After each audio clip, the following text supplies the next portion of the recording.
আলহামদুলিল্লাহ। আমরা আজকে সেশন আমি একটু সবাইকে মিউট করে রাখি, আপনারা কিছু না মনে করলে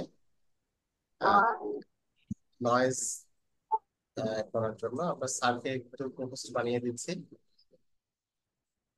মিউট করতে পারবেন, আর প্রশ্ন উত্তরের একটা সুযোগ থাকবে ইনশাল্লাহ, শেষে 10-15 মিনিটের বেশি না, তখন আমরা মিউট করে দেবো ইনশাল্লাহ। তো আমরা আমাদের যে টপিকটা আপনারা সবাই জানি, মনস্তাত্ত্বিক বন্ধন, স্বামী স্ত্রীর মনস্তাত্ত্বিক বন্ধন, দাম্পত্য সুখের রসায়ন। আমরা এই টপিকটাকে অত্যন্ত গুরুত্বপূর্ণ মনে করেছি, এই জন্য আমরা এটাকে উন্মুক্ত করে স্যারকে বলেছি যে এটা আমাদের সবার জীবনে অত্যন্ত গুরুত্বপূর্ণ। তো এই অত্যন্ত গুরুত্বপূর্ণ এই বিষয়টি নিয়ে আমাদের জিয়াউল হক স্যার এই লন্ডন থেকে নিয়ে আলোচনা করবেন, আমরা শুনবো ইনশাআল্লাহ। এবং আমরা দাওয়াতি কাজ করবো ব্যাপকভাবে, সবাই যেন জয়েন করে। আর শেষে প্রশ্নোত্তর হবে। আপনাদেরকে আরেকটি কথা জানিয়ে রাখি, এটা হচ্ছে তৈরুল জান্নাহ ইনস্টিটিউট। আমরা প্যারেন্টিং সেশন করি, প্যারেন্টিং কোর্স করি। আমরা বড়দের কিছু অ্যারাবিক ল্যাঙ্গুয়েজ আছে, আমাদের কোরআনিক ল্যাঙ্গুয়েজ আছে, আন্ডারস্ট্যান্ডিং অ্যারাবিক ফর আন্ডারস্ট্যান্ডিং কোরআন। ছোটদের হিপস আছে, ছোটদেরও অ্যারাবিক আছে। আমরা কিছু কিছু কোর্স, অর্থাৎ আমরা শুধুমাত্র প্যারেন্টিং কোর্সের মধ্যে সীমাবদ্ধ নই, বরঞ্চ আমাদের সন্তানদেরকে মানুষ করার জন্য যে বিষয়গুলো লাগবে সেগুলো নিয়ে আমরা কাজ শুরু করেছি। আপনাদের জ্ঞাতার্থে আমরা বিষয়টি জানাচ্ছি। তো আজকে টপিকটা আমরা আর দেরি না করে শুরু করতে যাচ্ছি। স্যার, আপনি শুরু করেন।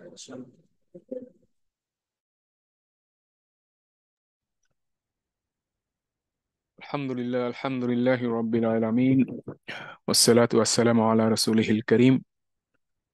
তৈরুল জান্নাহ ইনস্টিটিউট কর্তৃক আয়োজিত প্যারেন্টিং সেশনের আহ, আহ, এই আজকে চতুর্থ পর্ব। আমরা এর আগে তিনটা পর্ব শেষ করেছি, আজকে চতুর্থ পর্ব। তো যেহেতু উন্মুক্ত, যারা এর আগের তিনটা পর্ব করেছেন তাদের কাছে এই আলোচনাটা ধরতে সহজ হবে অপেক্ষাকৃত।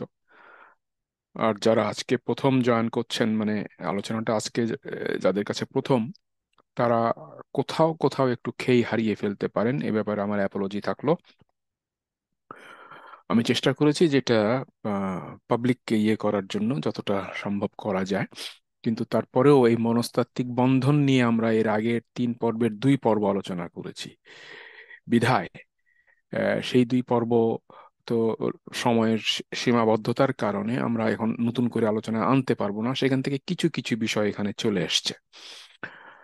আহ, আমরা যারা যুক্ত হয়েছেন, যারা যুক্ত হবেন, এবং যারা আগামীতে এই রেকর্ডেড ভার্সনটা বিভিন্ন মোডে দেখবেন শুনবেন, আপনাদের সকলের জন্য আমার পক্ষ থেকে সালাম, আসসালামু আলাইকুম ও রহমতুল্লাহি ওয়া বারাকাতুহু।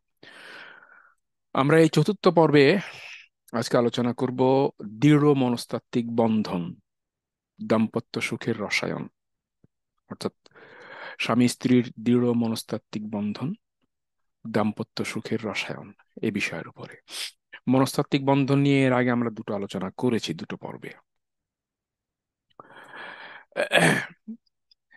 এটা গুরুত্বপূর্ণ এই কারণে যে মানুষের জীবনের, আপনি যে প্রফেশনেই থাকেন, যেখানেই থাকেন, যে বয়সের হন না কেন, যে ব্যাকগ্রাউন্ড, যে পরিবেশ, কিংবা ধনী হন, গরিব হন, মধ্যবিত্ত হন, উচ্চবিত্ত হন, নিম্নবিত্ত হন, যেখানেই যে পরিবেশেই থাকুন না কেন, আপনার জীবনের, সার্বিক জীবনের, কারো জীবন 50 বছর, কারো জীবন 60, 70, 80, আল্লাহ যতদিন যাকে হায়াত দিয়েছেন দেবেন, এই সার্বিক জীবনের উত্থান পতনের পরেও একটা সফলতা, ওভারঅল একটা অ্যাসেসমেন্টের ক্ষেত্রে এই সফলতা নির্ভর করছে হচ্ছে এই দাম্পত্য বন্ধন আপনার কেমন ছিল, কতটা শক্তিশালী ছিল, এবং কতটা ফলপ্রসূ ছিল বা থেকেছে তার উপরে।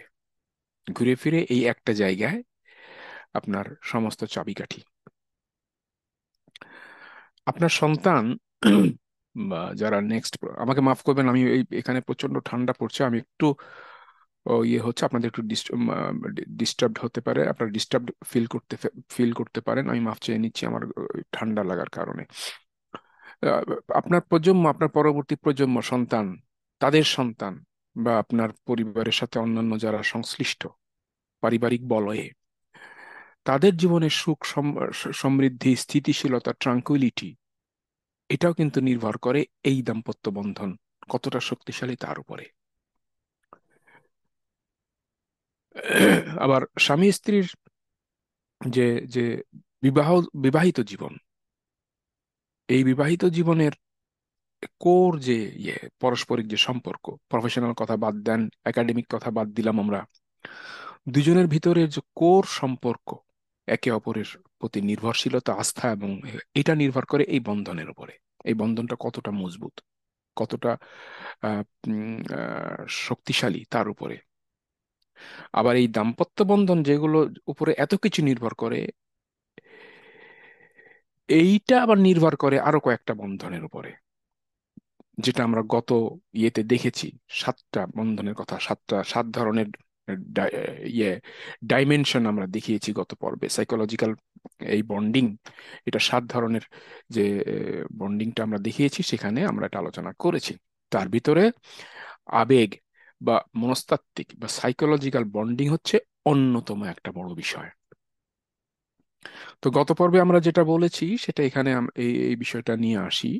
গত পর্বে আমরা আলোচনা করেছিলাম যে এই বন্ধনের কয়েকটা ডাইমেনশন থাকে, কয়েকটা দিক থাকে: পারিবারিক সম্পর্ক, সামাজিক সম্পর্ক, দৈহিক নিরেট ফিজিক্যাল সম্পর্ক, আত্মিক সম্পর্ক, মানসিক সম্পর্ক, অর্থনৈতিক সম্পর্ক, পারলৌকিক সম্পর্ক। এই সাতটা সম্পর্ক, সাত ধরনের ডাইমেনশন আমরা গতবার বলেছিলাম। তো এখানে আত্মিক এবং মানসিক সম্পর্ককে আমি হাইলাইট করেছি আজকের যে আলোচ্য বিষয়, তাকে সেটাতে কনসেন্ট্রেট করার জন্য। এর একটা নৈতিক ভিত্তি তো আছে। কোরআনুল কারিমে সূরা রুম, সূরা আরাফের 189 নম্বর আয়াত, সূরা নিসার 1 নম্বর আয়াত, এবং রসুল পাক সাল্লাল্লাহু আলাইহি ওয়াসাল্লামের অসংখ্য হাদিস, রেফারেন্স দিতে গেলে এবং টানতে গেলে অনেকগুলোই টানা যায়। আমরা বরং এখানে সূরা রুমের মাত্র একটা আয়াত আমরা নিয়ে এসেছি কালামে পাক থেকে। ফাউযু বিল্লাহি মিনাশ শাইতানির রাজিম, বিসমিল্লাহির রহমানির রহিম। ওয়া মিন আয়াতিহি আন খালাকা লাকুম মিন আনফুসিকুম আজওয়াজান লিতাসকুনু ইলাইহা ওয়া জাআলা বাইনাকুম মাওয়াদ্দাতা ওয়া রাহমা ইন্না ফি যালিকা লাআয়াতিন লিকাওমিন ইয়াতাফাক্কারুন। সাদাকাল্লাহুল আলিয়্যুল আযীম। এখানে আল্লাহ পাক যে কথা বলছেন, যে তার একটা অন্যতম নিদর্শন হলো এই যে তিনি তোমাদের জন্য তোমাদের মধ্য থেকে তোমাদের সঙ্গিনীদের সৃষ্টি করেছেন। তোমাদের জন্য, তোমাদের মধ্য থেকে, এলাইন না, বাইরে থেকে অন্য কোনো জগৎ থেকে নিয়ে আসছে তা না, তোমাদের মধ্য থেকে তোমাদের জন্য এবং তোমাদের সঙ্গিনীদের সৃষ্টি করেছেন, যাতে তোমরা তাদের কাছে শান্তিতে থাকো। আমরা এটা প্রথম পর্বে বলেছিলাম যে বিয়ের উদ্দেশ্য হচ্ছে প্রশান্তি লাভ করা, একে অপরের কাছে, স্বামীর কাছে স্ত্রী, স্ত্রীর কাছে স্বামী, প্রশান্তি, নিরাপত্তা, সম্মান, ডিগনিটি, এগুলো লাভ করা, এটা হচ্ছে বিয়ের উদ্দেশ্য।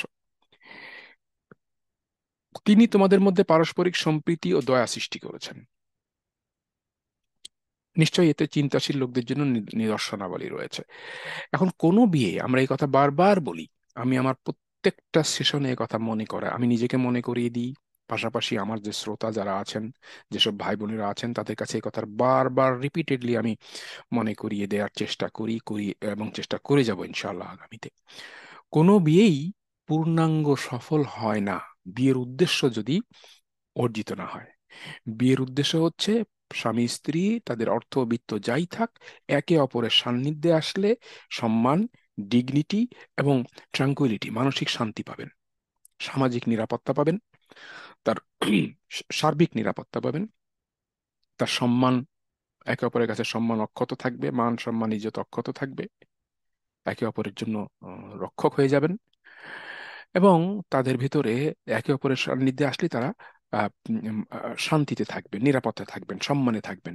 এই এইটা যদি না হয় তাহলে সেই বিয়ে ব্যর্থ বিয়ে।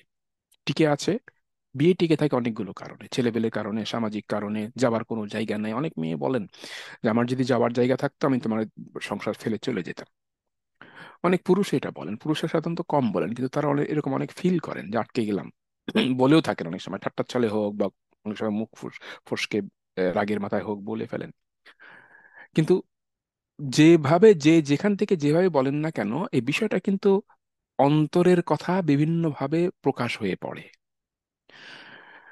দ্যাট ইজ, যদি স্বামী স্ত্রীর ভেতরে বিয়েতে যদি এই সুখ, মানে স্থিতিশীলতা, ট্রাঙ্কুইলিটি, যেটা লিতাসকুনু ইলাইহা, আল্লাহ রাব্বুল আলামিন বলেছেন লিতাসকুনু ইলাইহা, এই সুকুন যদি এখানে সুকুনের কারণে ঘরকে সাকিন বলা হয়, এই সুকুন যদি অর্জিত না হয় তাহলে বিয়ে ব্যর্থ। আর এই ব্যর্থ হওয়ার জন্য অন্যতম কারণ হচ্ছে দুটো উপাদান যদি সেখানে না থাকে সেই স্বামী স্ত্রীর ভিতরে, সেটা হচ্ছে সম্প্রীতি ও দয়া, যেটা আল্লাহর সৃষ্টি। একে অপরের প্রতি আন্ডারস্ট্যান্ডিং, কম্প্রোমাইজিং নেচার, এবং ভালোবাসা তো আর একটা জিনিস। ভালোবাসা হচ্ছে যে যে কোনো নারী পুরুষের একটা সহজাত ভালোবাসা সৃষ্টি হতেই পারে, সেখানে বিয়ে ছাড়াও ভালোবাসা হয়ে থাকে, না হলে পরকীয়া হতো না। কাজেই সেটা একটা জিনিস, কিন্তু দয়া থাকতে হবে। এই পারস্পরিক সম্প্রীতি এবং দয়া, এই দুটো সৃষ্টি করেছেন আল্লাহ পাক। এই দুটো যখন ভেঙে যায় তখন এই বিয়ে, বা যদি না থাকে বা ক্ষয়িষ্ণু হয়, ভঙ্গুর হয়, বা এই মাত্রা যদি কম হয়, তাহলে এই বিয়ে অস্থিতিশীল হতে বাধ্য। এই সম্পর্ক কখনোই শক্তিশালী মনস্তাত্ত্বিক সম্পর্ক গড়ে ওঠে না। কাজে আমরা যেটা পেলাম সেটা হচ্ছে এখানে ইন এ নাটশেল, তোমাদের জন্য, তোমাদের মধ্য থেকে তোমাদের সঙ্গিনী, পৃথিবীতে আর কারো না আমার, আমি পৃথিবীতে আর কারো না তোমার। That is, that is a perception, core perception. আর হচ্ছে শান্তিতে থাকা, পারস্পরিক পরস্পরের ভেতরে সম্প্রীতি এবং দয়া থাকা। ভালোবাসার কথা বলছি না, ভালোবাসা তো থাকতেই হয়, কিন্তু সম্প্রীতি ও দয়া এই দুটো আলাদা জিনিস। এইগুলো যদি থাকে, দেন আমরা যে মনস্তত্ত্বের, যে বন্ডিং এর কথা বলছি, ইমোশনাল বন্ডিং, এই সম্পর্কটা আবেগী সম্পর্ক হয়ে যায়। এই সম্পর্কটা, এইটাই হচ্ছে এর এর এর বিভিন্নভাবে ব্যবচ্ছেদ করা যায়। আপনি এটাকে আত্মিক ও জৈবিক বন্ধন বলতে পারেন, রাইটলি সো, এটা সেটাই। আবার পারিবারিক ও সামাজিক বন্ধন বলতে পারেন, ডেফিনেটলি এটা সেটাই। বুদ্ধিভিত্তিক এবং বৈষয়িক বন্ধন বলতে পারেন, কারণ এই দুটো যদি না হয়, উভয়ের রুচি, উভয়ের জ্ঞানের একটা স্তর, উভয়ের পারসেপশন, উভয়ের আন্ডারস্ট্যান্ডিং, উভয়ের জীবনশৈলী, এগুলো সমান তো হয় না। মোটামুটি কাছাকাছি এক ধরনের মিল না থাকলে এই বন্ধন শক্তিশালী হয় না। আর সবচেয়ে বড় জিনিস যেটা, যেটা আমাদের সমাজে ইদানিং গত 20-50 বছর যে কারণে সবচেয়ে বেশি ক্ষতিগ্রস্ত হয়েছে স্বামী স্ত্রীর সম্পর্কটা, হচ্ছে ইদানিং হচ্ছে, সেটা হচ্ছে নৈতিক দ্বিচারিতা বা আদর্শিক দ্বিচারিতা। স্বামী এক ধরনের আদর্শ ধারণ করেন, বা আদর্শের প্রতি এক ধরনের তার ফোকাস এবং তার ডেডিকেশন। স্ত্রীর একই আদর্শ হওয়া সত্ত্বেও, একই মুসলমান বা একই সংস্কৃতির অনুবর্তী হওয়া সত্ত্বেও স্ত্রীর হয়তো ততটা না। ফলে এই যে দুজনের ভিতরে একেবারে 100% মিল থাকবে আদর্শ এবং নৈতিক এর দিকে, তাহলে সেটা না। তাহলে সেরকম, হোয়াট ইট ইজ,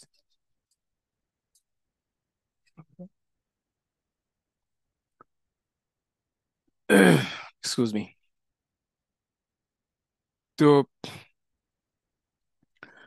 যদি এটা না থাকে, নৈতিক এবং আদর্শিক এবং আইডিওলজিক্যাল যদি ইয়ে না থাকে, তাহলে এটা কখনোই ইয়ে হতে পারে না, এই বন্ধন ডেভেলপ করার কথা না।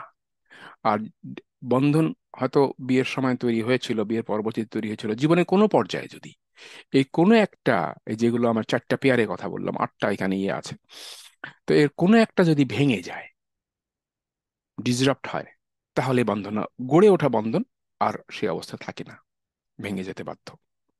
কাজে এই বিষয়টা খেয়াল রাখা দরকার। ইংরেজিতে বিভিন্ন মানে আবেগী কথাবার্তা আছে, এগুলো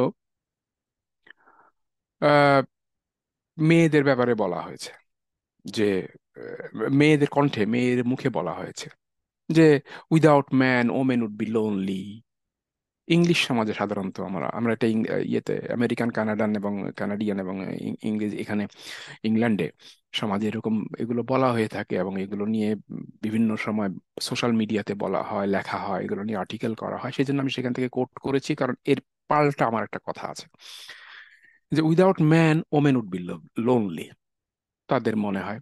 এবং এটা সত্য কথাই, পৃথিবীতে যদি পুরুষ না থাকতো, মহিলারা তাদের আবেগ, তাদের আহ, ঝাড়িটা মারতো কাকে? মহিলাদের সবচেয়ে বড় ঝাড়ি মারার জায়গা হচ্ছে স্বামী। Without man the world would be cold, এটা হচ্ছে ওই ইয়ের ইমোশনাল ইয়ে সম্ভবত। Without man the world would be empty, পৃথিবীটা শূন্য শূন্য মনে হবে। Without man there would be no families, rightly so. Without man women wouldn't have protection, well without man the world wouldn't feel safe enough, পৃথিবী নিরাপদ থাকবে না। Without man the world wouldn't have babies, পৃথিবীতে কোনো মানে শিশুর জন্ম হবে না। Without man the world would fall into pieces, পৃথিবীটা ভেঙে পড়বে। এই সমাজ, এই সমাজ ব্যবস্থা, এই সব কিছু তছনছ হয়ে যাবে। কিন্তু এটা তারা বলে থাকে। কিন্তু আরেকটা জিনিস হচ্ছে যেটা ইসলামী পার্সপেক্টিভে আমরা যদি চিন্তা করি, এবং ইনফ্যাক্ট আপনি যদি আপনার জন্য এর জন্য ধর্ম মানার প্রয়োজন নেই। আপনি যদি শুধুমাত্র সচেতন নারী পুরুষ হন, বায়াসড না হন, নারী বিদ্বেষী অথবা পুরুষ বিদ্বেষী নয়, আপনি যদি মানে রাইটলি জাজ করেন, তাহলে আপনার নজরে একটা জিনিস পড়বে। সেটা হচ্ছে ম্যান লিডস দ্য ওয়ার্ল্ড। পৃথিবীটা পরিচালনা করার ক্ষেত্রে নারী পুরুষ সবাই পৃথিবীতে ভূমিকা রাখে, যার যার মতো প্রত্যেকের যার যার গুরুত্বপূর্ণ ভূমিকা আছে। কিন্তু পরিচালকের ক্ষেত্রে, পরিচালনার ক্ষেত্রে পুরুষ পরিচালনা করে। আর রিজালু কাওয়ামুন আলান নিসা, কোরআন শরীফে আহ, আল্লাহ রাব্বুল আলামিন পুরুষের এই পরিচালনার ক্ষেত্রে, এটা তো অনেকে ব্যাখ্যা করেন যে পুরুষের উপরে কর্তৃত্ব বরণ করা হয়েছে। ইনফ্যাক্ট আমি এটার ইয়ে করি না, বরং আমি বলি ম্যান এই পৃথিবীকে নেতৃত্ব দেবে, পরিচালনা করবে, এই দায়িত্বটা তার solely। কিন্তু আর একটা জিনিস যদি যদি দেখি, পুরুষ যত কামাই করুক, উমেন এমপ্লিফাইজ ইন মেনি ফোল্ড। মেয়েরা করে কি, পুরুষ যদি 1 টাকা কামাই করে, নারী এই 1টা টাকাকে 20 টাকা বানায়, 10 টাকা বানায়, অ্যাম্প্লিফাই করে। এটাকে এটা প্রোডাকশনে নিয়ে যায়, এটাকে আরো মাল্টিপ্লাই করে, এটাকে মেনি ফোল্ডস, বহুগুণে বর্ধিত করে। এই যে বর্ধিষ্ণু যেটা বারাকা, এই বারাকাটা আসে নারীর কাছ থেকে। এখন এটা যদি আমরা মুখে বলি, বলতেই পারি, আপনি অস্বীকার করতে পারেন, যে কেউ অস্বীকার করতে পারেন, ইনফ্যাক্ট করলেও আমার কিছু করার নাই। আমি আপনাকে একটা, আপনাদের একটা খুব ইয়ে মাত্র 4-5 বছর আগেকার একটা গবেষণার দিচ্ছি, রেফারেন্স দিচ্ছি। ওয়ার্ল্ড ব্যাংক স্টাডি করেছে ব্রাজিল এবং ওই সাউথ আমেরিকাতে কয়েকটা দেশেতে, ব্রাজিল বেসড একটা ওয়ার্ল্ড ইকোনমিক ফোরাম একটা আর্টিকেলটা প্রকাশ করেছে 2017 সালের মার্চের 7 তারিখে তাদের ইয়েতে। এটা এখনো আছে, যে কোনো স্টাডি, বিশাল স্টাডি, অনেকগুলো ডেটা ওখানে অ্যানালাইসিস করা হয়েছে বিভিন্ন ডাইমেনশনে, সেগুলো দেখা যেতে পারে। আপনারা যদি কেউ দেখতে চান পড়তে পারেন। আমি আপনাদেরকে আরো বরং বলবো, উৎসাহিত করবো যে জি পড়েন, দেখেন, এবং সেটাকে নিয়ে ভিন্ন ভিন্ন চিন্তার খোরাক পাওয়া যায় সেখানে। সেখানে বলা হয়েছে, তাদের কনক্লুশন এটা হচ্ছে, when women control their household budget, নারী যখন তার সংসারের এই এই বাজেট নিয়ন্ত্রণ করে, the likelihood of a child's survival increased by 20%। সেখানে একটা সন্তান, বাচ্চা বেঁচে থাকার সম্ভাবনা 20% বেড়ে যায়। আর এই কন্ট্রোলটা যখন পুরুষ করে, পুরুষ নিজের হাতে একক নিয়ন্ত্রণে রাখে, নারী অর্থাৎ ওই সন্তানের মাকে হাউস হোল্ড বাজেট নিয়ন্ত্রণ করতে দেয় না, বা নারীকে সেই ঠিক মতো পার্টিসিপেট করতে দেয় না, সেখানে শিশু মৃত্যুর হার বেশি। শুধু মৃত্যু না, এটা তো মৃত্যু তো চূড়ান্ত পর্যায়ে আসলো, মৃত্যুর আগে বাচ্চাদের যে ইল হেলথ, দুর্বল স্বাস্থ্য, অসুখ বিসুখ, ঘন ঘন অসুখ হওয়া, তাদের লেখাপড়া একাডেমিক পারফরমেন্স দুর্বল হওয়া, তাদের বুদ্ধিমত্তা দুর্বল হওয়া, এসব কিছু সেখানে বেশি, যেখানে পুরুষ এই ঘরের বাজেট নিয়ন্ত্রণ মানে এসবগুলো করতে চায়, নারীকে সেখানে মূল্যায়ন করা হয় না। এটা গুরুত্বপূর্ণ কিন্তু এটা, কারণ এই এই এডুকেশনটা, এই ইনফরমেশনটা, এই বিজ্ঞানের, আমরা বিজ্ঞানের নামে পাগল তো। বিজ্ঞান মনস্ক সমাজ, বিজ্ঞান ভিত্তি কি বিজ্ঞান বিজ্ঞান মনা 21 শতাব্দী, একবিংশ সমাজ, কত নামে, চটকদার নামে আমরা এটাকে অভিহিত করে থাকি। ইনফ্যাক্ট এই এটা ডেটাটা, এই রিসার্চ ডেটা আউটকামটা ইসলামের যে রসূল সাল্লাল্লাহু আলাইহি ওয়াসাল্লামের শিক্ষা, আমাদের ইসলামের শিক্ষা, সেখান থেকে তার সাথে সরাসরি 100% সঙ্গতিপূর্ণ। দুটো হাদিস মাত্র কোট করেছি এখানে। হযরত আব্দুল্লাহ ইবনে আব্বাস রাদিয়াল্লাহু তাআলা আনহু বলেন, রাসূল সাল্লাল্লাহু আলাইহি ওয়াসাল্লাম ইরশাদ করেছেন, যার ঘরে কন্যা সন্তান জন্মগ্রহণ করলো, অতঃপর সে ওই কন্যাকে কষ্ট দেয়নি, মেয়ের উপরে অসন্তুষ্টও হয়নি, পুত্র সন্তানকে তার উপর প্রাধান্য দেয়নি, তাহলে ওই কন্যার কারণে, আমি এই লাল করেছি এটাকে, ওই কন্যার কারণে, অর্থাৎ ওই মেয়ের, কন্যা শিশুর ওসিলায়, তার ওয়াস্তে আল্লাহ তাকে জান্নাতে প্রবেশ করাবেন। অ্যামেজিং একটা, এটা কিন্তু সহিহ হাদিস। এরকম আরো অনেকগুলো হাদিস আছে, সেখানে এক মেয়ের কথা বলা হয়েছে, দুই মেয়ের কথা বলা হয়েছে, তিন মেয়ের কথা, এক বোনের কথা বলা হয়েছে, দুই বোনের কথা বলা হয়েছে, তিন বোন, কারো যদি তিন বোন না থাকে ঠিক আছে, একটা, দুটো, দুটো না থাকলে একটা। কাজে এটা আপনারা নিশ্চিত, আমি নিশ্চিত যে আপনারা এগুলো পড়েছেন, আগামী তো পড়বেন, জানেন। কিন্তু এটা খুব চিন্তার বিষয়, এটা নিয়ে খুব ভাবা যেতে পারে যে শুধুমাত্র কন্যার কারণে আল্লাহ পাক এতটা বারাকা দেবেন, এত ব্লেসড করবেন। আসলে কন্যা, মেয়েরা হলো ব্লেসড ওয়ান্স, মেয়েরা হলো বারাকা, বারাকার একটা সূত্র। আবু সাইদ খুদরি রাদিয়াল্লাহু তাআলা আনহু থেকে আরেকটা হাদিসে বর্ণিত, সেখানে রাসূল সাল্লাল্লাহু আলাইহি ওয়াসাল্লাম বলেছেন, কারো যদি তিনটি মেয়ে কিংবা বোন থাকে, অথবা দুটি মেয়ে বা বোন থাকে, আর সে তাদের ব্যাপারে আল্লাহকে ভয় করে এবং তাদের সঙ্গে সদাচার করে, তবে সে অবশ্যই জান্নাতে প্রবেশ করবে। এখন দেখেন, এই আপনার কাছে যখন ছিল, তখন আপনার বোন, আমার বাবা ছোটকালে মারা গেছেন, আমার দুটো বোন ছিল, এখনো বেঁচে আছে আলহামদুলিল্লাহ, তাদের বিয়ে শাদী হয়ে গেছে, তাদের তাদের সন্তানদেরও বিয়ে শাদী, তাদের নাতি নাতনি হয়ে গেছে। তো এখন এই বোনটাকে যখন আমি কারো হাতে তুলে দিয়েছি, আমার কাছে থাকা অবস্থা সে মেয়ে ছিল, আব্বার কাছেও, আব্বা বেঁচে থাকতে তারা মেয়ে ছিল, আমার কাছে তখন আব্বার মেয়ে, মানে মেয়ে, নারী। আমি যখন আমার এই বোনটাকে কাউকে তুলে দিলাম, সে কারো স্ত্রী হলো বটে, কিন্তু তার নারীত্ব তো সেখানে রয়ে গেল, সে নারী। ফলে এই মেয়ে যখন যেখানে থাকবে এবং যে তার সঙ্গে সদাচার করবে, তার ওই যে আল আর রিজালু কাওয়ামুনা আলান নিসা, নারী, পুরুষ নারীর উপরে কর্তৃত্বশীল। পুরুষ নারীকে পৃথিবীতে বেঁচে থাকতে, বসবাস করতে, পৃথিবীতে যে কোনো নারী, আপনার মা, বোন, ভাই, বোন বা অন্য কেউ, আপনার আত্মীয় সম্পর্ক কেউ হলেও ভালো, না হলেও ভালো, কারণ পৃথিবীতে কোনো নারী, আল্লাহর কোনো সৃষ্টি নারী, শুধুমাত্র নারী হওয়ার কারণে এই পৃথিবীকে তার জন্য নিরাপদ, বাসযোগ্য, চলাচল সক্ষম, মানে চলন উপযোগী, এবং তার জন্য তার ইমান, সম্মান, ইজ্জত, আবরু, তার প্রয়োজন সকল কিছুর নিরাপত্তা, জনক পরিস্থিতি, পরিবেশ তৈরি করার জন্য পুরুষ হচ্ছে দায়িত্বশীল। পুরুষ স্ট্যান্ড বাই থাকবে। আর রিজালু কাওয়ামুন আলান নিসা, নারীর উপরে পুরুষ স্ট্যান্ড বাই থাকবে, নারীর কারণে স্ট্যান্ড বাই, যখন যেখানে প্রয়োজন। আমার ঘরে আমি আমার বউ বাচ্চা মেয়েগুলো নিয়ে নিরাপদে আছি, আমি যদি রাস্তায় শুনি একটা নারী সমাজে নির্যাতিত হচ্ছে, আমার দায়িত্ব হলো পুরুষ হিসেবে স্ট্যান্ড বাই থাকা, এই সমাজে এই দায়িত্বটা, এই জুলুমকে প্রতিরোধ করা, প্রতিরোধে সমস্ত রকম কাজ প্ল্যান করা, এক্সিকিউট করা, সহযোগিতা করা, তো নারী হবার কারণে। তো এই জন্য নারী হলেন বারাকা, যেটা, এবং নারী যে বারাকা, ব্রাজিল এবং সাউথ আফ্রিকান কান্ট্রিগুলো, ওইগুলো তো মুসলিম প্রধান দেশ না।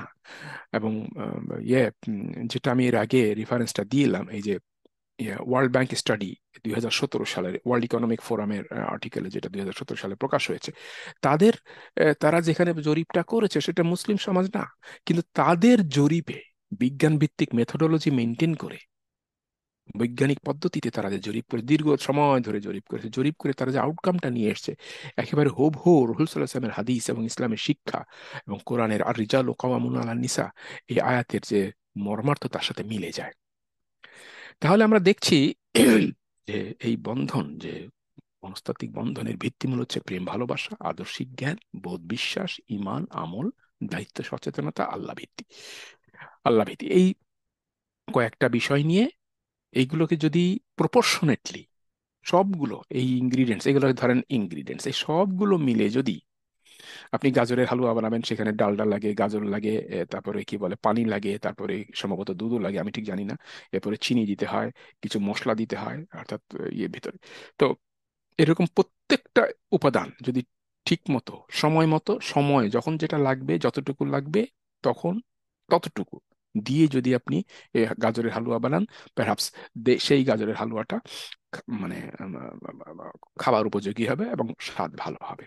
ঠিক একইভাবে আপনার এই ইনগ্রিডিয়েন্টস গুলো, এই যে প্রেম, ভালোবাসা, আদর্শিক জ্ঞান, বোধ, বিশ্বাস, ঈমান, আমল, দায়িত্ব, সচেতনতা, আল্লাহ ভীতি, এই আদর্শিক ও কম্পোনেন্ট গুলো যদি আপনি আহ, বিয়ের সময়, আগে থেকে সময় এবং পরবর্তীকালে স্বামী স্ত্রীর মন ও মননে, বোধে, বিশ্বাসে, চিন্তা চেতনায় যদি এগুলোকে দেয়া না যায়, রক্ষা করা না যায়, তাহলে এই বন্ধন তৈরি হবে না।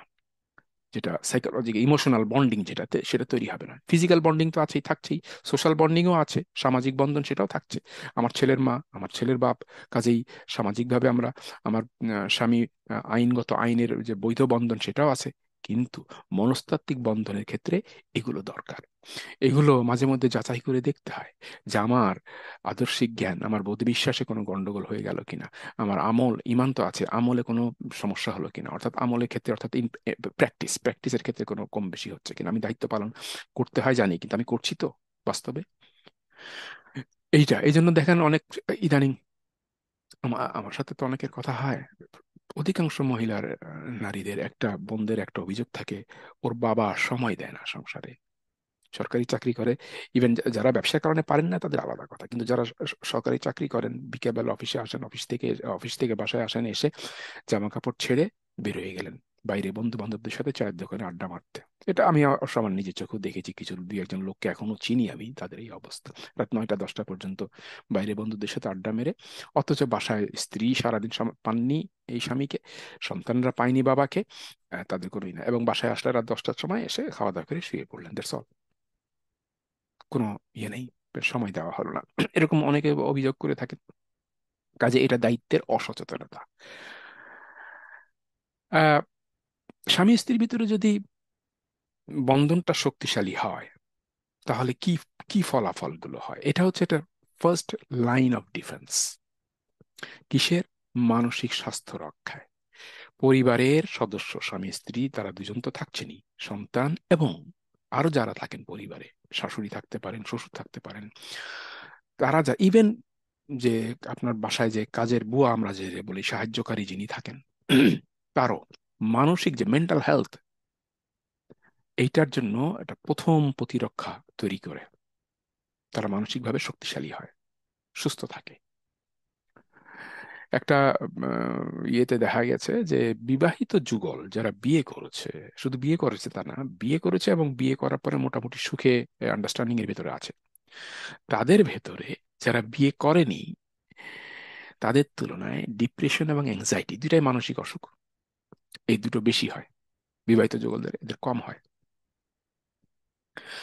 যাদের মানসিক স্বাস্থ্য যত শক্তিশালী, মেন্টাল হেলথ যত শক্তিশালী, তাদের বিবাহিত জীবন তত সুখী, তত মজবুত। কারণ, এর একটা কারণ কি? এখানে অনেকে ডাক্তার আছেন বা ডাক্তার শুনবেন, আপনারা এটা খুব ভালো করে জানেন স্যার, ম্যাডাম, যে এই যে এই বন্ডিং এইটা শক্তিশালী হওয়ার কারণ হচ্ছে তাদের ইয়ে, ওই যে মেন্টাল হেলথ শক্তিশালী হওয়ার কারণ তাদের অ্যাডাপ্টেবিলিটি, কোপিং মেকানিজমটা শক্তিশালী হয়, এবং কোপিং মেকানিজম শক্তিশালী হওয়ার কারণে সংসারে যে কি বলে ইয়ে পরিবেশ, মানে অযাচিত পরিবেশ আসে না, সমস্যা আসে না, স্ট্রেস চাপ আসে না, তা তো না, আসে, প্রত্যেকের জীবনে আসে, অভাব অনটন তাও আসে, কিন্তু সেগুলোকে কোপ করার মতো মানসিক শক্তি, যেটাকে সাইকোলজির ভাষায় কোপিং মেকানিজম বলে, মেন্টাল হেলথের ভাষায়, সেটা এদের বেশি থাকে। ফলে এরা সহজেই পার পেয়ে যায়। আবার অনেক পরিবার আছে যাদের অঢেল সম্পত্তি আছে, সামান্য একটু বিপদ আপদ থাকলে, এবং সমাজের অনেক ইয়ে তাদের মানে কি বলে, আত্মীয় স্বজন, বংশ, সবই বড়, তা সত্ত্বেও সামান্য বিপদেই অস্থির হয়ে পড়ে, ভেঙে যায়, ভেঙে পড়েন ওনারা, অস্থির হয়ে যান, ভেঙে পড়েন, রাতের ঘুম নষ্ট হয়ে যায়, ওই যে কোপিং মেকানিজমের দুর্বলতার কারণে। আর কোপিং মেকানিজম দুর্বল হওয়ার কারণই হচ্ছে মানসিক স্বাস্থ্য দুর্বল, মেন্টাল হেলথ দুর্বল। আবেগ নিয়ন্ত্রণ করতে পারেন না, রাগ নিয়ন্ত্রণ করতে পারেন না, জেদ নিয়ন্ত্রণ করতে পারেন না, ফোকাস দিতে পারেন না, কনসেন্ট্রেশন ম্যানেজ করতে পারেন না, এরকম অনেকভাবে তাদের মানসিক স্বাস্থ্যগুলো দুর্বল থাকে। আর একটা ইয়ে হচ্ছে, এটা হয়তো আহ, হাসির কারণ উদ্রেক, কারণ হতে পারে, কিন্তু এটা সত্য। সেটা হচ্ছে বিবাহিত জীবনে মেয়েরা, অর্থাৎ একটা মেয়ে বিয়ের আগে সেটা না, একটা মেয়ে যখন বিয়ের পরে কারো স্ত্রী হয়, এই স্ত্রীরা জন্মগতভাবে বাই নেচার তারা হেলথ এক্সপার্ট হয়, ইমোশন এক্সপার্ট হয়। হ্যাঁ, একেবারে অশিক্ষিত মহিলাও কিন্তু তাই হয়। আমি আমার এর আগের একটা পর্বে বলেছিলাম যে পুরুষ পুরুষের কণ্ঠ প্রতি সেকেন্ডে ম্যাক্সিমাম যে ভাইব্রেশনটা হয় 70 থেকে সম্ভবত 400, 450 সেকেন্ড ভাইব্রেশন হয় পুরুষের কণ্ঠ। আমরা যতই চিল্লাই 450-র উপরে আমাদের কণ্ঠ আমরা ভাইব্রেট করতে পারি না। কিন্তু একটা মহিলা, নারী, তার কণ্ঠের ভাইব্রেশন হয় 1,500, 1,500 পার সেকেন্ডে। পুরুষের চাইতে 3-4 গুণ বেশি হয়। এই জন্য পুরুষ যখন বলে, আরে সারাদিন তোমার গলা, মানে গলা মানে এত চিল্লাও কেন? আর স্ত্রী মনে করেন, আরে আমি স্বাভাবিকভাবে কথা বলছি, তাই এটা চিল্লানো হয়ে গেল তোমার কাছে। আসলে আপনার গলাটা, আপনার কথাটা, আপনার কণ্ঠ জন্মগতভাবেই, নেচারই আপনি 1500 পর্যন্ত তুলতে পারছেন, 1580 বা সাম হয় এরকম, 16 আমার এই মুহূর্তে মনে নাই, তবে এর আগে কোর্সটা যারা করেছেন তারা জানেন আমি সেখানে আলোচনা করেছিলাম।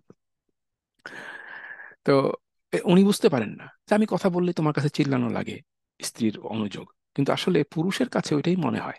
আবার দেখেন মেয়েদের এই জিহ্বা, আমরা যে জিহ্বা, আমাদের জিহ্বায় টেস্ট বার্ড বলে থাকে কিছু, যেটা আমরা ওই স্বাদ মুখে দিলে কোনটা মিষ্টি, কোনটা টক, কোনটা ঝাল, এটা বুঝতে পারি। নারী পুরুষ সবাই পারে, প্রতিটা মানুষই পারে। কিন্তু এই কি বলে, মেয়েদের টেস্ট বার্ড পুরুষের তুলনায় বেশি। ফলে খাবার সামান্য একটু স্বাদে যদি পরিবর্তন হয়েও যায়, শুরু হয়েছে, পুরুষ এটা মুখে দিয়ে কি বলে না ঠিক আছে, কিন্তু স্ত্রী বলবে না না এটা ঠিক নেই। এরকম সংসারে খুঁটিনাটি হয়। আমি বলছি ঠিক আছে, আর না তুমি জানো না, আমি বলছি ঠিক নাই। তখন এটা চিন্তা করে, আরে এরকম করলো কেন? আমি আমি তো কোনো বুঝতে পারছি না। আমরা পার্থক্য দেখানোর বেলায় বলেছি, পুরুষ, নারী চোখে কালারের কাজে অপটিক নার্ভস আছে, চোখে আমাদের রঙের সূক্ষ্মতম পার্থক্য এটা নারী ধরতে পারে। সামান্য একটু চেঞ্জ হলেই নারী চোখ সেটা ধরে ফেলে, পুরুষ পারে না। পুরুষ যেটা পারে সেটা হচ্ছে রঙের নড়াচড়া, মুভমেন্টটা পুরুষ ধরতে পারে। কিন্তু রঙের যদি পার্থক্য হয় কম বেশি, এটা নারী নারী ধরতে পারে না।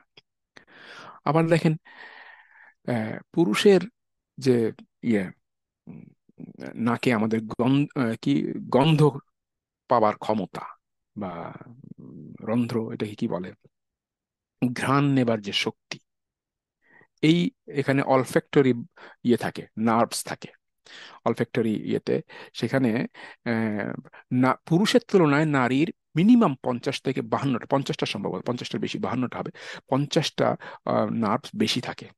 এই জন্য নারী সহজেই ধরতে পারে। ছোট বাচ্চা টয়লেট করেছে ন্যাপিতে, বাবা পাশে শুয়ে থেকে টের পাচ্ছে না, আর মা কিন্তু পাশের ঘর থেকে টের পাচ্ছে যে ও বোধহয় ন্যাপি চেঞ্জ করতে হবে।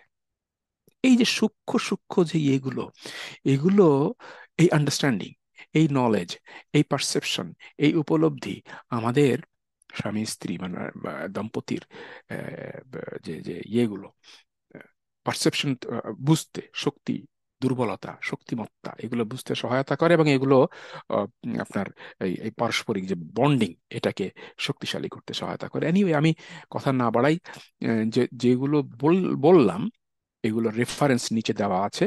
এটা কোনোটা হয়তো ওই যে আমেরিকার ন্যাশনাল লাইব্রেরি অফ মেডিসিনের পাবলিকেশন নাম্বারও দেওয়া আছে। আপনারা যদি কেউ পড়তে চান বা এটা নিয়ে আরো ফার্দার স্টাডি করতে, পার্টিকুলারলি যারা এই প্যারেন্টিং নিয়ে বা এইসব ইয়েগুলো নিয়ে উম, করতে, লাইফ কোচিং করবেন, তাদেরকে আমি বরং উৎসাহ দেব, অনুরোধ করবো যে আপনারা এগুলো নিয়ে একটু বেশি পড়াশোনা করে যত বেশি মানুষের কাছে পৌঁছায় দিতে পারেন, যত বেশি ফ্যামিলিতে, মানুষের পরিবারে নলেজগুলো ডিসেমিনেট করতে পারেন, পৌঁছে দিতে পারেন, তাহলে অনেক পরিবার হয়তো নিজেদের ছোটখাটো ভুল ত্রুটি থেকে বড় এক ধরনের বিপর্যয় তৈরি করার হাত থেকে বেঁচে যাবে। আবার শক্তিশালী দাম্পত্য সম্পর্ক যদি নারী পুরুষের ভিতরে হয়, তো সেক্ষেত্রে যেটা হয়ে থাকে সেটা হচ্ছে যে হরমোনাল কিছু চেঞ্জ হয়। হুম। মেয়েদের ক্ষেত্রে gonadotropin hormone, estradiol, prolactin. Prolactin hormone তো সরাসরি বাচ্চার ওই যে কি বলে, মায়ের যে ব্রেস্ট ফিডিং এ একটা বড় রকমের ইম্প্যাক্ট ফেলে। এখানে যারা ডাক্তার আছেন তারা সবাই ভালো, এটা আমার চাইতে হাজার গুণে ভালো জানেন। আবার স্ট্রাডল এবং টেস্টোস্টেরন হরমোনের যে রেশিও, এটা একটা গুরুত্বপূর্ণ। এটা হচ্ছে শারীরিক ফিগার ধরে রাখা, পুরুষের পৌরুষ শক্তি মেনটেন করা, এবং ইয়েতে কি বলে, মেয়েদের চেহারা লাবণ্যতা ধরে রাখা, এগুলোতে বিশাল একটা কাজ করে। রক্তে এফএসএইচ, এফএসএইচ হচ্ছে একটা হরমোন, ফলিকল স্টিমুলেটিং হরমোন, এবং এলএইচ এটা হচ্ছে লিউটেনাইজিং হরমোন। এই হরমোনগুলো আহ, উচ্চ মাত্রা, এটা যদি কমে যায় তাহলে যেটা হয়, ওই গর্ভধারণ করে না। এই জন্য দেখবেন অনেক ইয়েতে আমরা আমাদের জীবনে আশেপাশেই দেখি, বিয়ে হয়েছে, বাচ্চা কনসিভ করছে না, ডাক্তার দেখাচ্ছেন, টেস্ট করছেন, কিন্তু ইয়ে হচ্ছে না, কনসিভ করছে না। এর অনেকগুলো কারণ থাকতে পারে, ওভারওয়েট থেকে শুরু করে হরমোনাল মিসম্যানেজমেন্ট, ডিসফাংশন কিংবা ইমব্যালেন্স, এটা একটা কারণ। তার ভিতর অন্যতম হচ্ছে এটা। কারণ ওই যে স্বামী স্ত্রী একে অপরের প্রতি সাথে বন্ডিংটা কেউ প্রকাশ করে, হয়তো কেউ প্রকাশ করে না। ভেতরে ভেতরে স্বামীর উপরে প্রচন্ড রাগ, ভেতরে ভেতরে স্ত্রীর উপরে প্রচন্ড ক্ষোভ, রাগ ইত্যাদি। এই যে এর কারণে বন্ডিংটা তৈরি হতে না হওয়ার কারণে এই ফলিকুল স্টিমুলেটিং হরমোন কিংবা লিউটেনাইজিং হরমোন, এই হরমোনে যদি ইমব্যালেন্স তৈরি হয়, সেখানে সমস্ত কিছু ঠিক থাকা সত্ত্বেও স্ত্রী গর্ভবতী হবেন না। এটা একটা সমস্যা।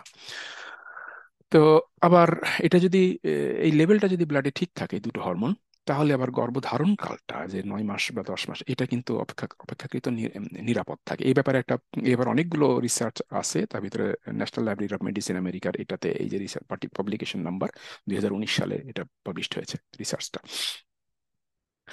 আর একটা হচ্ছে অক্সিটোসিন। এখানে ডোপামিন হরমোনটা অবশ্য আমি বলিনি, আনিনি।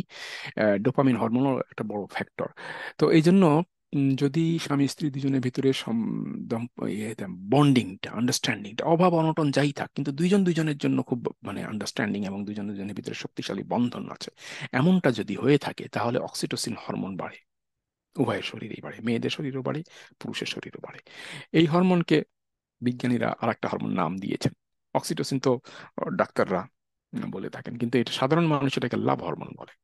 এইটা যত বেশি বৃদ্ধি পাবে, যত বেশি ইয়ে হবে, তত বেশি দুজনের ভিতরে ভালোবাসা সৃষ্টি হবে। এবং সেখানে আরেকটা হরমোন অবশ্য কাজ করে, আমি সরি আমি এখানে এটা নিয়ে, ডোপামিন হরমোন। ডোপামিন হচ্ছে মুড স্টেবল করে, মনকে স্থিতিশীল রাখে। ওই যে সূরা সূরা আনকাবুতের যে 21 নম্বর আয়াত এবং সূরা আরাফের 189 নম্বর আয়াতে আল্লাহ পাক যে বলেছেন, লিতাসকুনু ইলাইহা অথবা লিয়াসকুনা ইলাইহা, এক জায়গায় তাসকুন বলেছেন, এক জায়গায় ইয়াসকুন বলেছেন, মুজারের সিগাতে বলেছেন। তো এই এই এই সুকুন, ট্রাঙ্কুইলিটি, প্রশান্তি, এই মনকে প্রশান্ত করে আমাদের রক্তের ডোপামিন হরমোন। হুম। তো ডোপামিন হরমোনটা তখন সিক্রিশন হয়, শরীরে রক্তে আসে, সবারই থাকে। কিন্তু সেটা কম হয়ে গেলেই, ডোপামিন হরমোন যদি কমে যায়, অক্সিটোসিন যদি কমে যায়, আমরা বিষণ্ণ হই, ডিপ্রেসড হই, মন ভালো লাগে না। তো এই জন্য এই হরমোনটা, হরমোনের যে ব্যালেন্স মেনটেন করতে স্বামী স্ত্রীর এই সম্পর্কটা খুব গুরুত্বপূর্ণ। দাম্পত্য আবেগী বন্ধন শক্তিশালী হয়। আর ওই যে ইয়ের পরে, বাচ্চা হওয়ার পরে যে ইউটেরাসের যে কনস্ট্রাকশন, ইয়ে হওয়ার কথা কি বলে, এটাকে সংকোচ, পূর্বের অবস্থায় ফিরে আসার কথা বাচ্চা হওয়ার পরে, এইটা হয়। এবং এটা কিন্তু কম বেশি হয় এই হরমোনের কারণে। এটা একটা গুরুত্বপূর্ণ বিষয়। আর বাচ্চা হওয়ার পরে যে মায়ের যে বাচ্চা যে অনেক সময় দুধ পায় না, পেতে দেরি হয় বা কম পায়, এই প্রোল্যাক্টিন হরমোন, এর আগে যেটা বলেছি আমি এখানে, প্রোল্যাক্টিন, এটা এটার বড় ভূমিকা কাজ করে। তার সাথে সাথে অক্সিটোসিন হরমোনও এখানে বড় রকম ভূমিকা পালন করে। হাওয়েভার, এটা হচ্ছে Harvard medical publishing, Harvard medical স্কুলের একটা 2023 সালের, মাত্র গত বছরের জুনে এটা পাবলিশ হয়েছে, 1 বছর আগে। এখন এই সম্পর্ক যদি, স্বামী স্ত্রী সম্পর্ক যদি ভঙ্গুর হয়, বা যেমনটা আশা করেছিল তেমনটা যদি না হয়, তাহলে কি হয়? সবচেয়ে আগে যেটা হয়, প্রথম যেটা হয় সেটা অ্যাংজাইটি, উৎকণ্ঠা, স্ট্রেস, মানসিক চাপ। এটা এটা একটা মানসিক রোগ। শক্তিশালী দাম্পত্য সম্পর্কে দুরারোগ্য মরণঘাতী রোগ কম হয় বা দেরিতে হয়। আর খাদ্য নিয়ন্ত্রণ আর নিয়মিত ব্যায়াম করলে, এক্সারসাইজ করলে যে সুবিধা মেলে, শুধুমাত্র স্বামী স্ত্রীর দুইজনের সম্পর্ক যদি শক্তিশালী হয় তাহলে সেই সুবিধা মেলে। ক্যালোরি বার্নিং এবং ব্লাড সার্কুলেশন, সেই সুবিধা শুধুমাত্র দুজনের শক্তিশালী সম্পর্কের কারণে হয়। এবং এটা নিয়ে রোবলস তার দলের তার যে অন্যান্য বিজ্ঞানীরা ছিলেন, এটা বলতে 6 জন বিজ্ঞানীর একটা গবেষণা 2014 সালে। এবং এর আগে সম্ভবত 1981 সালে, 82 সালে এটা নিয়ে একটা কথা হয়েছিল, যেটা প্রমাণ, মানে মেথোডোলজিক্যালি খুব বেশি শক্তিশালী ডেটা ওখানে ছিল না। কিন্তু 2014 সালে রোবলস এবং তার যে অন্যান্য সহকর্মীরা যে ডেটাগুলো নিয়ে আসছেন ব্লাড সিরাম টেস্ট করে বিভিন্ন ইয়েতে, তাতে এটা অকাট্যভাবে প্রমাণিত যে ইমিউনিটি সিস্টেমটা বেড়ে যায়। আমরা ইয়ে করি, সুষম খাবার খাই, ব্যালেন্সড ডাইট খাই, অনেকে ডাইটিং করেন, অনেকে ডক্টরে যে আমাদের ইয়ে কি বলে ডক্টর, যে অর্গানিক খাবার খান, বিভিন্ন বেছে টেছে খান, তারপরে নিয়মিত ব্যায়াম করেন, জগিং করেন, হাঁটাচলা করেন, দৌড়ান, এগুলোর মাধ্যমে ইমিউন সিস্টেম বুস্ট করেন। হয় আসলে ব্যায়াম ছাড়া, ব্যায়ামে এগুলো হয়, ব্যালেন্স ডাইট, সুষম খাবার খেলে এগুলো ইমিউন সিস্টেম ডেভেলপড হয়, বুস্টিং হয়। কিন্তু সেই একই সুবিধাটা পাওয়া যায়, তার মানে এই না যে আপনি ব্যায়াম করবেন না, দ্যাট ইজ, ব্যায়াম আপনাকে অবশ্যই করতে হবে, ব্যালেন্স ডাইট অবশ্যই খেতে হবে। কিন্তু এই একই সুবিধাটা পাওয়া যাচ্ছে শুধুমাত্র স্বামী স্ত্রী দুজনের ভিতরে শক্তিশালী সম্পর্ক, ইমোশনাল বন্ডিং থাকার কারণে। আর যদি এটা দুর্বল হয়, তাহলে ডিপ্রেশন প্রায় 10 গুণ বেড়ে যায়। আজকাল আপনার আশেপাশে বাংলাদেশে প্রত্যেক সাইকোলজিস্ট জানেন, প্রত্যেক সাইকিয়াট্রিস্ট জানেন, প্রত্যেক ডাক্তার জানেন যে ডিপ্রেশন গত 20 বছর আগে যা ছিল, এখন তার সাথে কয়েকশো গুণ বাংলাদেশে বেড়েছে। বেশিরভাগ লোকই ডিপ্রেসড, বেশিরভাগ মহিলা ডিপ্রেসড, বেশিরভাগ বুড়ো বুড়িরা, প্রায় 1,35,00,000 37 লক্ষ ইয়ে আছে, সরি, 1,92,00,000 এল্ডারলি সিটিজেন বাংলাদেশে, তাদের অধিকাংশই ডিপ্রেশনে ভুগছে। এনিওয়ে, আমি এই রেফারেন্সগুলো, সূত্রগুলো, সোর্সগুলো দিয়ে দিছি নিচে। বন্ধন ভঙ্গের কিছু কারণ, এগুলো খুব গুরুত্বপূর্ণ। কোন কারণে ইমোশনাল বন্ডিংটা বা স্বামী স্ত্রীর বন্ডিং গুলো ভেঙে যায় বা যেতে পারে?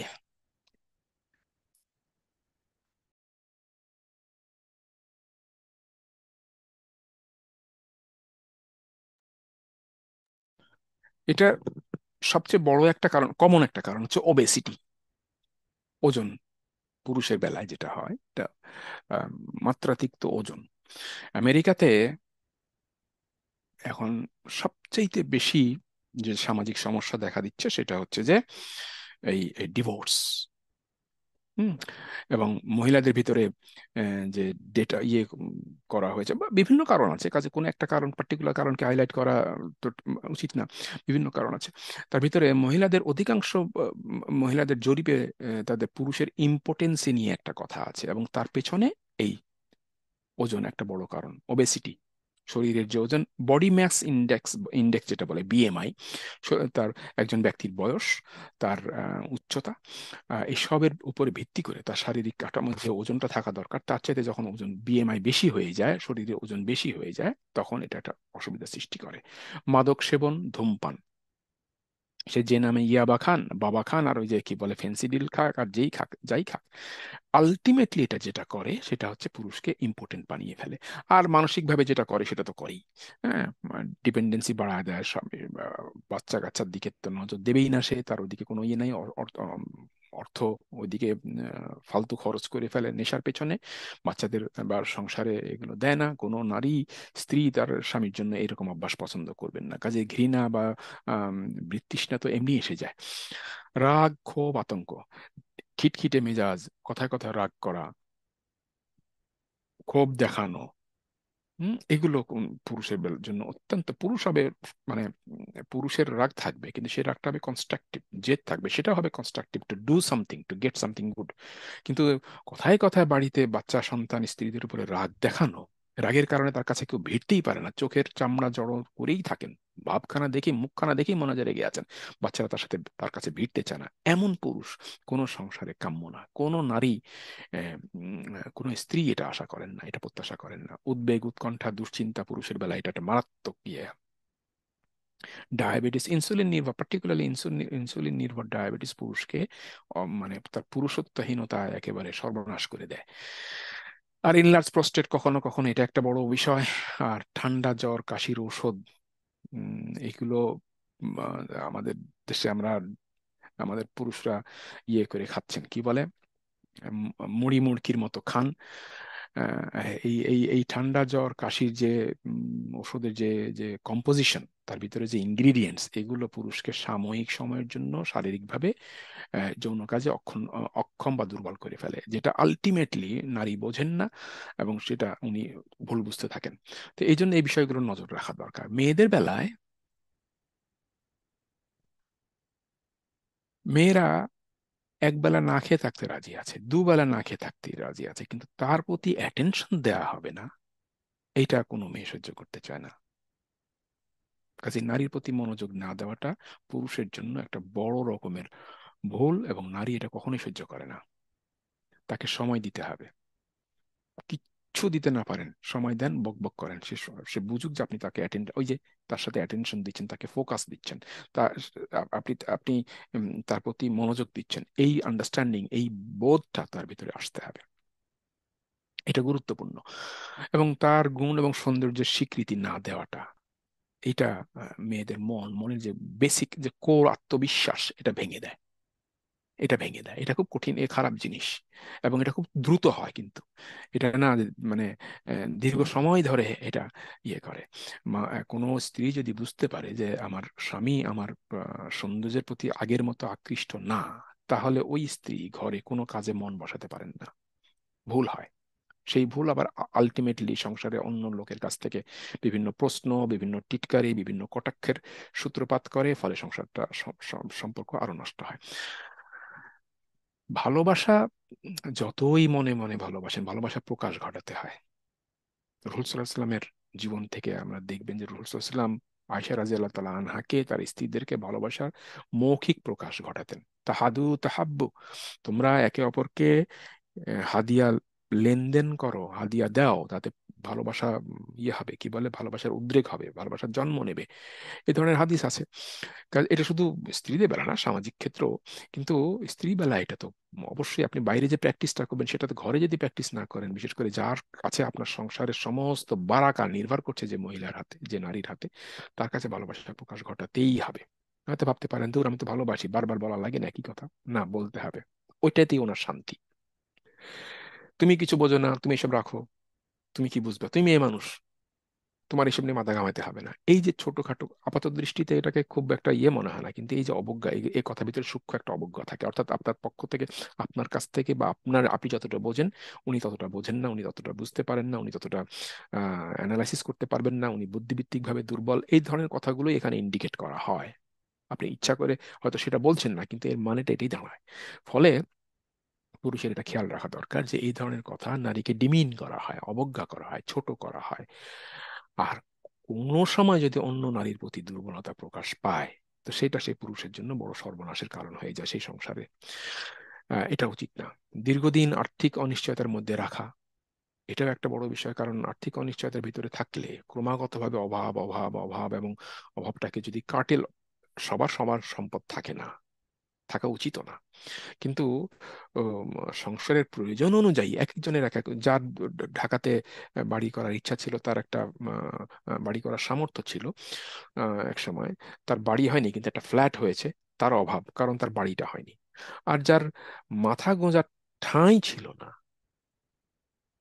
যার একটা কুড়ি ঘর হয়েছে নদীর পাশে কোনো এক ইয়েতে, ছোট্ট এক কাঠা জমির উপরে, সেইটা থাকাটাই তার জন্য প্রাচুর্য, কারণ তার ওইটুকুই এক সময় ছিল না, এখন আছে। এবং এটা রাখতে পারাটাই তার হচ্ছে এই জন্য অভাব, কিংবা স্বাচ্ছন্দ্য, এটা হচ্ছে ব্যক্তি বিশেষের উপর নির্ভর করে। কিন্তু সংসারের বেসিক যে রিকোয়ারমেন্টস, বেঁচে থাকার মতো, সসম্মানে বেঁচে থাকার মতো, সকলের প্রয়োজন মেটানোর মতো বিলাসিতা বাদে আর কি, সকলের বেসিক প্রয়োজন মেটানোর মতো অবস্থা থাকতে হবে। এইটা ক্রমাগতভাবে যদি অভাব থাকে, অনিশ্চয়তা থাকে, তাহলে স্ত্রী সেখানে বিরাগ বচন, এই বন্ধন ভেঙে যায়। আর আর একটা কথা হচ্ছে ক্রমাগতভাবে যৌন অতৃপ্তির মধ্যে রাখা, এটা বিভিন্ন কারণে, এটা আমি গত প্রোগ্রামেও কিছু বলেছি, এই বিষয়ে আলোচনা করেছি কিছু, যে কোন কোন কারণে কিভাবে এগুলো আসে। এবং খুব সহজ কিছু কারণ যেগুলো আমাদের দেশে এগুলো নিয়ে আলোচনা হয় না, বা এগুলো নিয়ে ধরা মানে সচেতনতা নাই, ফলে স্বামী স্ত্রী একে অপরকে ভুল বোঝেন। এই একটা কথা মনে রাখা দরকার, যে সুখী হবেন তো, সুখী কিন্তু এমনি হওয়া যায় না, সুখী হওয়ার জন্য প্র্যাকটিস লাগে। আপনি বন্দুকের গুলি ছুড়বেন, শুটিং প্র্যাকটিস করবেন, তো আপনি টার্গেটে যেন আপনার বুলেটটা লাগে, এই জন্য প্র্যাকটিস করা লাগে। তো যে যত প্র্যাকটিস করবে সে তত বেশি শুটার হবে, ভালো শুটার হবে, পারফেক্ট শুটার হবে।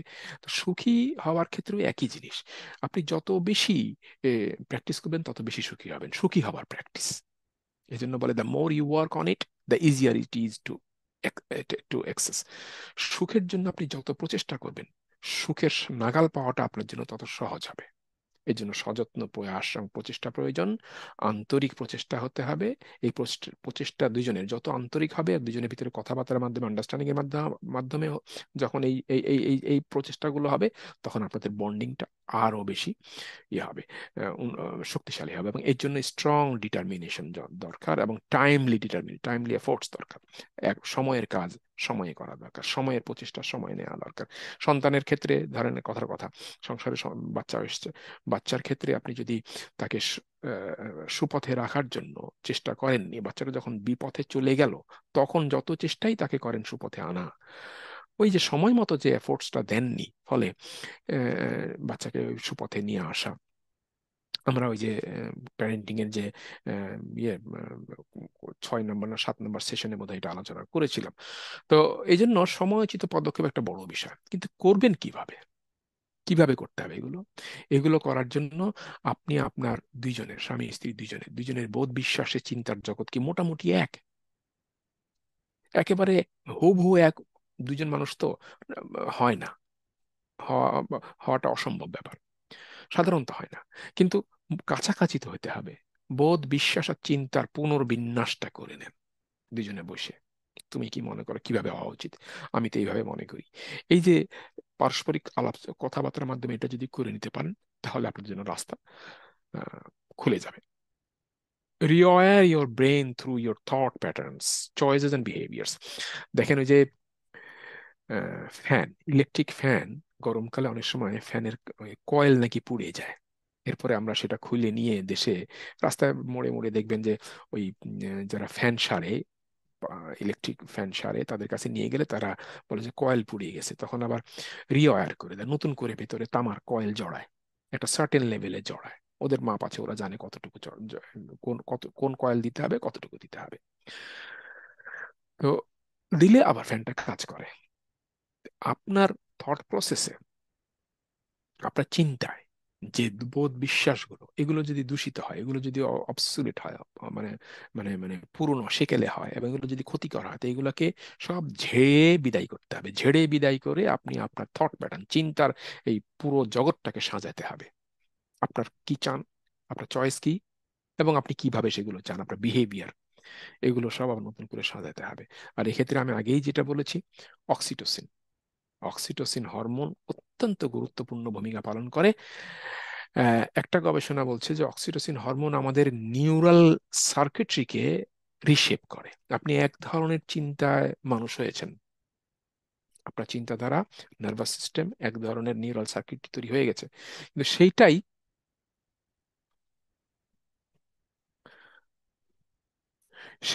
আপনি আবার চেঞ্জ করতে পারবেন এটাকে।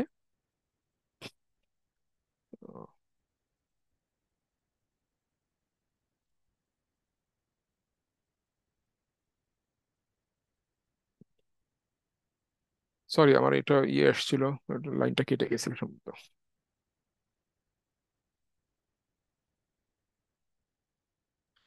তো এই এই অক্সিটোসিন হরমোন যদি বাড়াতে পারেন, বাড়ানো যায়, খুব সহজে বাড়ানো যায় তা দুজনে, তাহলে আপনার নিউরাল ইয়েটা, সার্কিটরি রিশেপ করা খুব সহজ।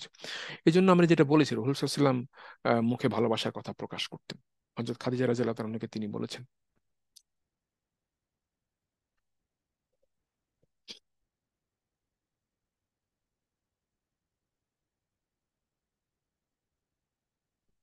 মাফ করবেন।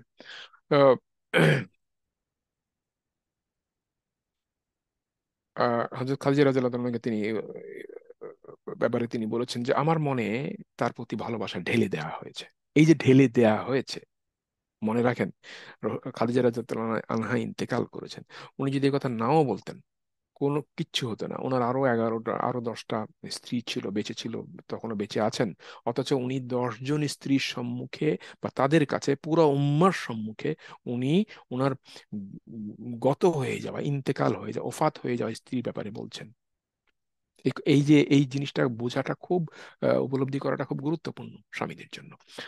হযরত আব্দুল্লাহ ইবনে আমর ইবনুল আস থেকে রাদিয়াল্লাহু তাআলা থেকে বর্ণিত, তিনি বলেছেন, আমি নবী সাল্লাল্লাহু আলাইহি ওয়াসাল্লামের কাছে উপস্থিত হয়ে জিজ্ঞাসা করলাম, মানুষের মধ্যে কে আপনার কাছে সবচেয়ে প্রিয়? তিনি বললেন, আয়েশা। খুবই খুবই, যার 10 জন স্ত্রী আছেন, তিনি এটা ভাবেননি যে বাকি 9 জন স্ত্রী কি ভাববে। উনি স্পষ্ট করে বলেছেন আয়েশা রাদিয়াল্লাহু তাআলা আনহার কথা। কাজে এইগুলোতে আমাদের জন্য শিক্ষণীয় অনেক। রাসূল সাল্লাল্লাহু আলাইহি ওয়াসাল্লাম পরিবারে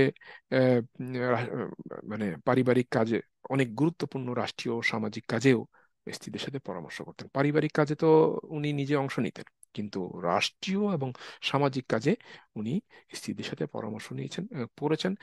কারো কারো ডিসিশনকে উনি নিজের ডিসিশনের উপরে প্রাধান্য দিয়ে মেনে নিয়েছেন। এটা আমরা জানি, শুধু হুদাইবিয়ার সন্ধিতে উম্মে সালামা রাদিয়াল্লাহু তাআলা আনহা, উম্মাতুল মুমিনিন, তার কাছ থেকে পরামর্শ নিয়ে উনি বাস্তবায়ন করেছিলেন, এবং তার ইম্প্যাক্ট আমরা পরবর্তীতে দেখেছি ওই দিনই। রাসূল সাল্লাল্লাহু আর একটা কথা হচ্ছে যে কোনো মুমিন পুরুষ তার স্ত্রী প্রতি বিদ্বেষ বা ঘৃণা পোষণ করবে না। তার কোনো চরিত্র অভ্যাসকে, তার কোনো অভ্যাসকে পছন্দ না, অপছন্দ করলে তার অন্য কোনো চরিত্র অভ্যাস পছন্দনীয় হয়ে থাকবে। এই জন্য স্ত্রীর কোনো একটা, উনি জোরে কথা বলেন, উনি আপনার মুখে মুখে তর্ক করেন, কিংবা ওনার কোনো একটা কারণে আপনি অপছন্দনীয়, ধৈর্য ধরেন, ওনার এমন অনেক গুণ আছে যেটা আপনার কাছে পছন্দের হতে পারে, পছন্দের হবে। শুধু খুঁজে খুঁজে দেখেন, পেয়ে যাবেন। এজন্য রাসূল সাল্লাম জীবনে কোনো দিন তার কোনো স্ত্রীকে গায়ে হাত তোলেননি। মানুষের গায়ে, বিশেষ করে যেখানে আস্থা সবচেয়ে কোর, আল্লাহ যেখানে বলেছেন তোমাদের জন্য, তোমাদের মধ্য থেকে, তোমাদের জন্য এবং তোমাদের মধ্য থেকে, এই যে তোমাদের মানে আমার, আপনার, আপনার কোর যে খাস, বিশেষভাবে আপনার জন্য তৈরি করা হয়েছে, এমন লোকের কাছ থেকে যদি আপনি কষ্ট পান, গায়ে আঘাত পান, তাহলে এটা স্ত্রীর মনে দীর্ঘ একটা প্রতিক্রিয়া, নেতিবাচক প্রতিক্রিয়া ফেলে।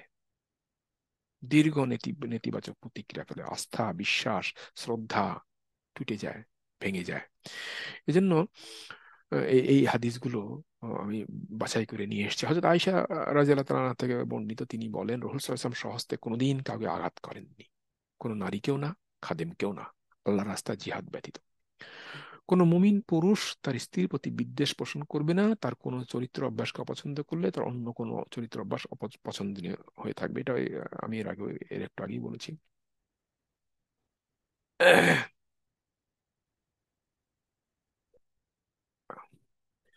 ঘরকন্নার কাজে স্ত্রীকে সহযোগিতা করা, এটা রাসূল সাল্লাল্লাহু আলাইহি ওয়াসাল্লাম করতেন।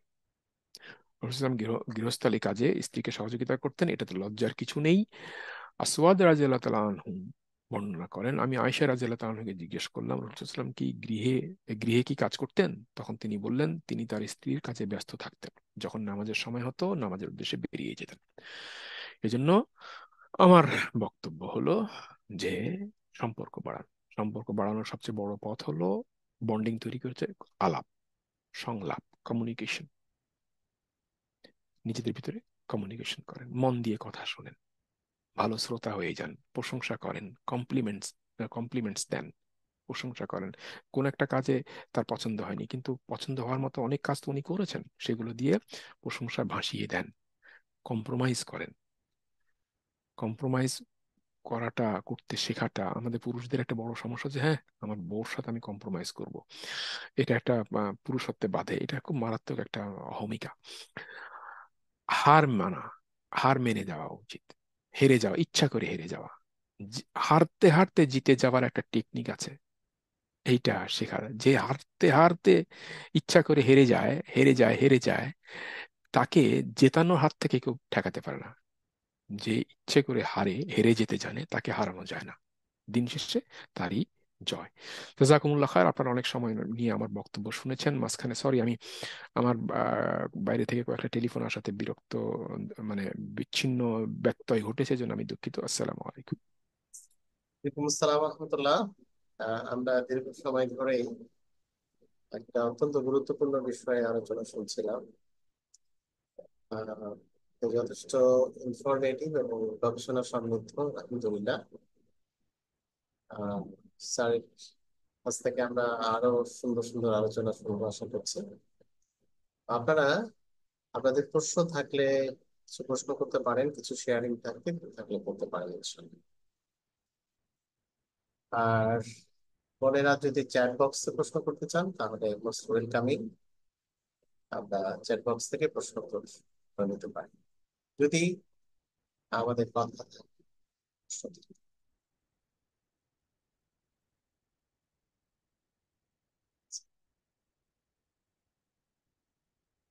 যদি কারো কোনো কথা থাকলে হ্যান্ড রেজ করা, হ্যান্ড রেজ করলে আমরা যেহেতু মিউট করে আছি, তো হ্যান্ড রেজ করলেই আমরা আনমিউট করে দিব এবং আমরা কথা বলতে পারবো। কারো কোনো এডিশন যদি থাকে, এতে কোনো সম্পূরক কথা থাকে, করতে পারবো।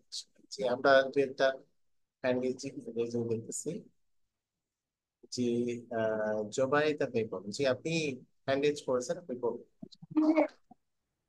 আসসালামু আলাইকুম। ইসলাম। ওয়ালাইকুম আসসালাম ম্যাডাম। স্যারের কাছে আমার একটা প্রশ্ন। আমাদের তো অনেক হাজবেন্ডে আছে যারা নিজেদেরকে তো বড় মনে করেন, এবং মানে ওনারা কোনো বই পুস্তকও পড়েন না যে বই পুস্তক পড়ে জ্ঞান অর্জন করে আমাদেরকে ওভাবে ইয়ে করবে। তো এসব হাজবেন্ডের বেলা কি করবো আমরা, বলেন? এখন এটা তো আমাদের জাতীয় রোগ, আমরা পড়তে চাই না। আমরা মানে পড়াশোনার করার ব্যাপারে আমাদের ধারণা হলো স্কুল শেষ, ইউনিভার্সিটি শেষ, আর কি পড়াশোনা করবো। অথচ প্রতিদিন যেমন নামাজ পড়া, নামাজ আদায় করা, নফল নামাজের চাইতেও এই জ্ঞান অর্জনের জন্য বসে থাকা, বিশেষ করে সেই জ্ঞান যে জ্ঞান সংসার এবং সংসারের শান্তি প্রতিষ্ঠার জন্য কাজে লাগবে, এটা হচ্ছে অন্যতম ফরজ, ফরজ নামাজের পরে বড় ফরজ। তো এইটা যদি কোনো পুরুষ, সে আপনার স্বামী হোক আর ভাই হোক আর বাবা হোক, উনি যদি না বোঝেন, তো এটা দুর্ভাগ্যই বলতে হবে। এই জন্য এই জ্ঞানের, আমাদের দেশ তো নলেজ বেস কমিউনিটি না, এই জন্য এই যে এটা সব জায়গায় সব ফ্যামিলিতেই মোর অর লেস কম বেশি এটা আছে। তো হয় পড়তে দেন, না হয় শুনতে দেন লেকচার গুলো। যার লেকচার ভালো লাগে আপনি সেখান থেকে নিয়ে শুনতে দেন, আপনি বসে পরামর্শ দেন, প্রশ্ন করেন, এবং তার যে শেখার অনেক কিছু আছে, বা শিখলে যে সংসারে আপনারা ভালো থাকবেন, সন্তান বাচ্চারা ভালো থাকবে, এটা বারবার বোঝাতে বোঝাতে একসময় উপযুক্ত সময় মতো ভালো মতো বোঝাতে থাকেন, একসময় হয়তো যদি কেউ যদি ইচ্ছা করে যে আমি বদল হব না, তাকে তাকে আপনি বদল করতে পারবেন না। কিন্তু সংসারের স্বার্থে এটা করা দরকার, এবং এটা হওয়া উচিত। বুঝাতে থাকেন, যার কথা উনি তাকে শুনবেন তাকে দিয়ে বলান। দাওয়াতি কাজ ইনশাল্লাহ কাজে কিছু বেশি না? দাওয়াতি কাজ করতে হবে। জাজাকুমুল্লাহ। স্যার উনি তো আসলে ওই যে কোরআন হাদিসের রেফারেন্স যখন ইয়ে বললে, তো মাদ্রাসা পড়াশোনা করতে বলে যে আমি এগুলো অনেক জানি, অনেক না, বুঝি, কিন্তু না, সব অনেক সময় অনেক মেজাজ থাকে অনেক শোনেন ওগুলো। ম্যাডাম, ম্যাডাম, অনেক জানেন আপনি। আপনি শয়তান ইবলিসের চাইতে বেশি জানেন না। ইবলিস আপনার চাইতে আমার চাইতে অনেক বেশি জানে। আপনার অনেক জানা, এইটা হচ্ছে অহংকার। আপনি যেটা জানেন সেটা তথ্য। আপনি যেটা জানেন মুখস্থ করেছেন, হেফজ করে ফেলেছেন, বুখারী শরীফ পুরো বুখারী মুখস্থ করে ফেলেছেন, বুখারীর হাদিস হেফজ করে আপনি হাদিসও হাফেজ, ঠিক আছে, সেটা মুখস্থ। কিন্তু সেই জ্ঞানটা কি আপনার রক্তে মিশেছে? প্রজ্ঞা, আপনার পকেটে গোলাপ থাকা সেই গন্ধ, আর আপনার রক্তে সেই ইয়ে মেশা, কি বলে, জ্ঞান মেশা, দুটো আলাদা জিনিস। ইনফরমেশন তোতা পাখিও জানে। তোতা পাখিকে শিখালে তোতা পাখিও দুই একটা বাক্য মুখস্থ করতে পারে। সেটা, তাতে জ্ঞান বাড়ে না। জ্ঞান বাড়ে হচ্ছে তার যে সঠিক শিক্ষাটা যখন প্র্যাকটিসে নামে, আপনি প্র্যাকটিসে আনতে পেরেছেন কিনা, আনতে পারেননি, দ্যাট ইজ আপনি অশিক্ষিত। Thank you madam. একজন প্রশ্ন করেছেন এক বোন, সেটা হচ্ছে অনেক খিটখিটে মেজাজ সর্বদা, কি করব? খিটখিটে হওয়ার কারণগুলো একটু খুঁজে দেখেন, কোন কারণে খিটখিটে। আপনার ঘুম যদি কম হয়ে থাকে সেটা একটা সম্ভবত এমন হতে পারে, আপনি যদি বয়স 35 থেকে বা হ্যাঁ 35 থেকে 42 বা 43-এর ভিতরে হয়ে থাকে, তাহলে মিড লাইফ ক্রাইসিসের ভিতর দিয়ে যাচ্ছেন কিনা সেটা দেখেন। আবার যদি এমন হয় যে আপনার মনে আনরিজলভড কনফ্লিক্ট, এমন কিছু বিষয় আপনার মনে আছে, প্রশ্ন যেগুলোর উত্তর আপনি পাচ্ছেন না, সমস্যাগুলো আপনি পাচ্ছেন না, বলতেও পারছেন না, সহ্য করতে পারছেন না, সমাধানও করতে পারছেন না, তাহলে আপনার মেজাজ খিটখিটে থাকবে। আর একটা হচ্ছে যে আপনার যদি খাওয়া দাওয়ার ভিতরে আপনার এই যে ক্যাফিন জাতীয় খাবার যদি বেশি থাকে, সুগার যদি বেশি থাকে, তারপরে স্পিরিট অ্যামাইনো অ্যারোমেট যেগুলো, ওই যে পেপসি, তারপরে ইয়েতে স্পিরিট অ্যারোমেট থাকে হচ্ছে পেপসিতে, আর হচ্ছে কোকা কোলা বা ওই যে ফ্রুট জুস, এগুলো ক্যাফিন, এগুলো যদি বেশি হয় তাহলে আপনার মেজাজ খিটখিটে হবে। কাজেই মেজাজ খিটখিটে হওয়ার অনেক রকম কারণ আছে, কারণগুলো খুঁজে বের করেন, এরপরে লাইফ লিভিং যে প্যাটার্ন সেটা চেঞ্জ করেন, ইনশাল্লাহ ঠিক হয়ে যাবে। জি, থ্যাংক ইউ ম্যাডাম। জি, এবং কোরআন বেশি বেশি শুনতে হবে, পড়তে হবে। আমাদের হ্যান্ড রেজ করেছেন রেহানা বিনতে আলী। জি, আপনি প্রশ্ন করুন বা আপনার কোনো কথা থাকলে বলুন। রেহানা, জি। সালাম আলাইকুম। আচ্ছা। ওয়ালাইকুম সালাম ম্যাডাম। স্যার, প্রশ্ন ছিল ওই যে আমাদের পারিবারিক যে কোনো বিষয়ে যখন আমরা একটু ডিসকাস করতে বসি বা উপস্থাপন করি, প্রত্যেকটা বিষয়ে প্রায় রিয়াকশন বা একমুখী সিদ্ধান্তটাকে মানে হাজবেন্ডের সিদ্ধান্তটাই সবসময় মেনে নিতে হয়, সেটা আমি বলি আমার সন্তানরা বলুক সবাই একরোখা মনোভাব, নিজের সিদ্ধান্তটাই ফলপ্রসূ করা, নিজের সিদ্ধান্তটাকে বাস্তবায়ন করার জন্য উঠে পড়ে লেগে থাকে। এটাতে কি করা যায়? এটাই তো আজকে আলোচনা করলাম, কম্প্রোমাইজ এবং আহ, হারতে হারতে জিতে যাওয়া। তো এটা যদি উনি যদি মনে করেন যে আমি যেটা ভালো বুঝছি এবং আমি যেটা বুঝেছি সেটাই ভালো, সেটাই ফাইনাল, সেটাই ইমপ্লিমেন্ট হওয়া উচিত, তাহলে তো সমস্যা। এটা তো আলোচনা হলো না। আপনার আলোচনা করে আপনার আলোচনায় বসেছেন যে সবাই মিলে পরামর্শ করবেন, পরামর্শ করে একটা সিদ্ধান্ত নেবেন। এটা এবং সিদ্ধান্ত আপনার পক্ষে হতে পারে, ওনার পক্ষেও যেতে পারে, সেটা পরের ব্যাপার, কিন্তু আলোচনার পরে সিদ্ধান্তটা হবে। কিন্তু সেইটা না করে যদি উনি সিদ্ধান্ত নিয়ে এসে আলোচনার নামে বসে আপনাকে বারবার ওই একই জিনিস ইম্পোজ করে দেওয়া হয় উইদাউট এক্সপ্লেনেশন, তাহলে তো এটা ইম্পোজিশন হলো, এটা তো ডিসকাশন হলো না। এই জিনিসটাকে ওনাকে বুঝতে হবে। আমাদের অনেকেই ভুলটা করি, বিশেষ করে পুরুষ মানুষ এই ক্ষেত্রে এটা খুব বেশি হয়। কারণ আমরা চাই যে আমি তো ভালো বুঝছি, তুমি এত বুঝো না, এত বুঝতে আসো না। এই জিনিসটাকে থামাইতে হবে। এই হলো এক। 2 নম্বর কথা হচ্ছে যে আপনি যদি এরকম হয়ে থাকে, তো আপনি ওই বিষয়টা, এই আলোচনা নিয়ে আগে আলোচনা করেন যে দেখো, আলোচনা, আমাদের সমস্যাগুলো পরে আলোচনা করবো, আগে এই আলোচনা নিয়ে তোমার সাথে আমার আলোচনা করা দরকার। এটা ঠিক না। এটাকে এইভাবে আলোচনা নিয়ম হচ্ছে এরকম, তুমি তোমার মত বলো, আমি আমার মত বলি, বলে আমাদের তোমারও যা কল্যাণ আমারও তাই কল্যাণ, আমাদের তোমার একই সন্তানদের বা আমার সংসারে তো একই, আমাদের স্বার্থ তো এক এক জায়গাতে আমরা অভিন্ন। কাজেই এইখানে যেটা বেস্ট হবে সেটা আমরা নিব, নট নেসেসারিলি যে তোমারটা নিতে হবে বা তোমাকে আমারটা নিতে হবে। চলো আমরা একটু ভেঙে ভেঙে ভেঙে ভেঙে দেখি। আপনি আপনার যুক্তিগুলো উপস্থাপন আগে থেকে মনে মানসিকভাবে রেডি থাকবেন, এরপরে যুক্তিতে যদি হারায় দিতে পারেন, তাহলে আস্তে আস্তে আস্তে পরিবর্তনটা এসে যাবে। এবং এটা বুঝায় দিতে হবে, এক কথা ভেঙে দিতে হবে যে এই যে আলোচনার নামে এসে তুমি ইম্পোজ করে যাবা, আমি মেনে নিলাম, তাই তো এটা আলোচনা হলো না। Thank you madam. আপনাকে আর একটা প্রশ্ন এসছে, একজন প্রশ্ন করেছেন, আসসালামু আলাইকুম, is there any tips for those who are yet not married, and how can they make sure that their potential life partner has those basic communication skills that were mentioned during the session? Yes, আমি madam, আপনার প্রশ্নটা এটা আসলে আমরা এই সেশনে, এর আগের সেশনগুলোতে এগুলো আলোচনা করেছি। আমাদের এটা তো ধারাবাহিক সেশন। আমরা এই কমিউনিকেশন নিয়েও আমরা এর আগে, আমি এই তৈরুল জান্নাতে আমি কমিউনিকেশন স্কিল হাজব্যান্ড ওয়াইফ এর ফ্যামিলিতে কমিউনিকেশন এবং এইগুলো নিয়ে আমরা আলোচনা করেছি, এবং সেখানে একটা সেশনই ছিল এরকম। তো সেই একটা সেশন তো আপনাকে আমি অ্যান্সারে এইভাবে দিতে পারছি না, যদি ওনাদের কাছে ভিডিওগুলো নিতে পারেন তাহলে I hope that could be এখন আপনার। এভাবে হতে পারে যে আমাদের তো এটা একটা কোর্সের অংশ, আমরা একটা টপিকটাকে উন্মুক্ত করে দিয়েছি। আমরা একটা চতুর্থ সেশন, আপনি একটু যোগাযোগ করেন, ইনশাল্লাহ আমরা সহযোগিতা করবো ইনশাল্লাহ। ইভেন আমাদের আহ, এই কোর্সে আমরা ভিডিও গুলো কেউ চাইলে আমরা আপনাদেরকে শেয়ার করতে পারবো ইনশাআল্লাহ। আমাদের খুবই ধারাবাহিক ভাবে আলোচনাটা হয়েছে। সেখানে আপনি যে প্রশ্নটা করেছেন সেটার একটা ফুল টপিক স্যারের আলোচনা আছে। তো ঠিক আছে, আমরা একটা হোয়াটসঅ্যাপ লিংক দিয়েছি, সেখানে আপনারা জয়েন করে অথবা আমাদেরকে, নিশ্চয়ই আপনারা আমাদের গ্রুপগুলোতে যুক্ত আছেন, সেখানে আপনারা নক হবে। যে এখন মুস্তাফিজুর রহমান, আপনি হ্যান্ড রেজ করেছেন শুরু থেকে, আপনি বলুন। মুস্তাফিজুর রহমান। আসসালামু আলাইকুম। ওয়ালাইকুম আসসালাম। আজকের আহ, আজকের আলোচনা খুব চমৎকার, স্যারকে স্পেশাল থ্যাঙ্কস। Thank you. আমার প্রশ্নটা হচ্ছে এরকম যে স্যার, আজকে যে আলোচনাগুলো শুনলাম আমার কাছে মনে হয় এটা শুধু আমরা শোনার মধ্যে না, এটা জেনারেশন টু জেনারেশন রিলে করা দরকার। তো সেক্ষেত্রে স্যার আমাদের কোনো পরামর্শ দিবেন কিনা, সেটা আমরা কিভাবে করতে পারি? আমি শুনেই থেকে গেলাম এরকম না। ওয়েল, এইটা তো আপনি বলবেন বা আপনারা বলবেন। আমরা আসলে আমরা যেটা শুনি, আমাদের যদি মনে হয় যেটা এটা কল্যাণকর, ইলমুন নাফিয়া, ইলমুল নাফিয়ার মধ্যে পড়ে, তাহলে এটাকে রিলেট করা, দাওয়াতি কাজের অংশ হিসেবে এটাকে রিলেট করা আমাদের প্রত্যেকের দায়িত্ব, যার যার অঙ্গন থেকে। এ হলো এক।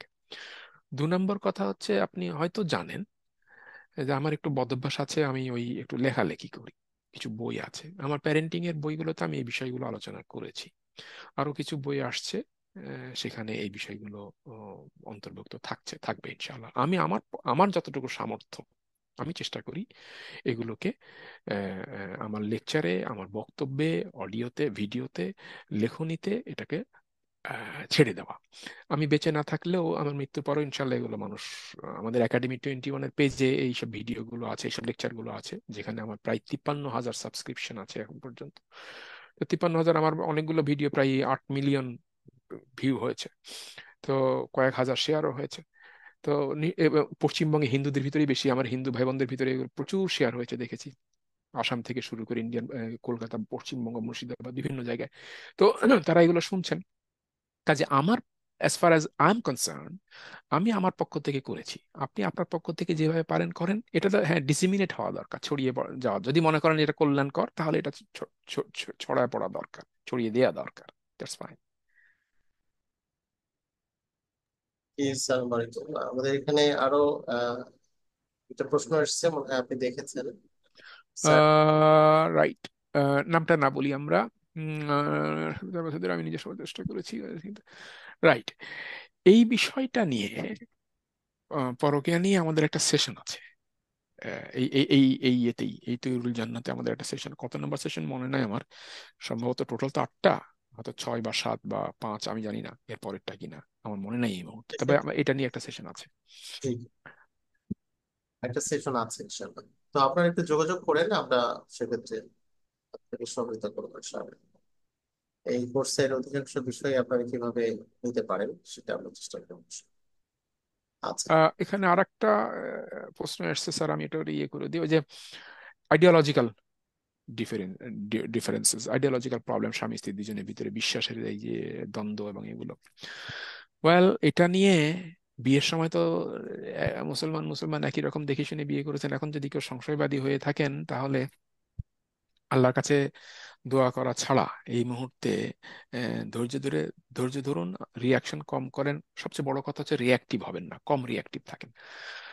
রিয়াকশনটা কম হবে, কিন্তু অ্যাক্টিভ থাকতে হবে।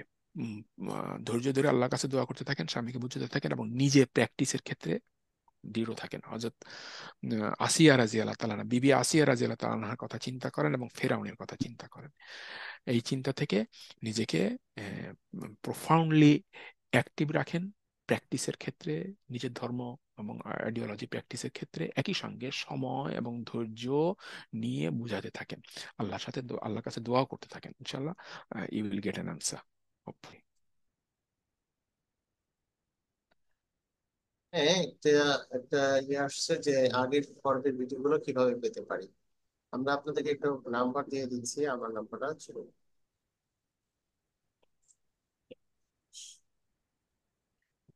আমার এই হোয়াটসঅ্যাপ নাম্বারে আপনারা যোগাযোগ করবেন। সরি,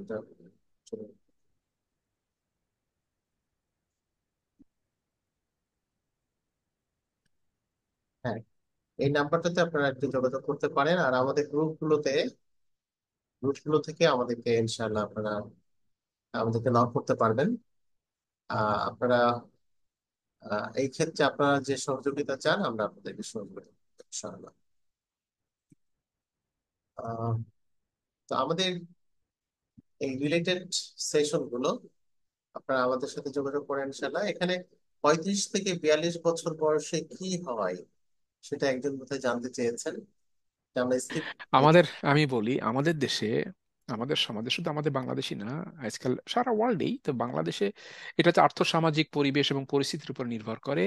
মিড লাইফ ক্রাইসিস বলে একটা নতুন এক ধরনের, গত 20-25 বছর ধরে এটা হয়ে আসছে, আগেও ছিল, ইদানিং সংখ্যা এবং এর এর প্রকোপ এত বেশি বেড়েছে, অধিকাংশ পরিবারে স্বামী স্ত্রীর যে দাম্পত্য কলহ গুলো হচ্ছে, পারিবারিক কলহ, এর পিছনে অন্যতম কারণ হচ্ছে এই মিড লাইফ ক্রাইসিস। এই সময়টা এসে কিছু হরমোনাল চেঞ্জ হতে থাকে।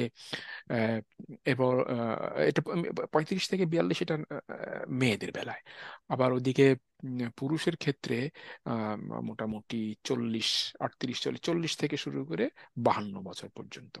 এই সময়টা, এই কালটা, সময়টা অত্যন্ত ক্রান্তিকাল এবং অত্যন্ত ঝুঁকিপূর্ণ সময়। এই সময় আপনারা যত পরকীয়ার ঘটনাগুলো দেখবেন, বেশিরভাগ ক্ষেত্রে দেখবেন এই যে 32-এর পর থেকে শুরু হচ্ছে, অধিকাংশ, নট নেসেসারিলি 100-এ 100, অধিকাংশ।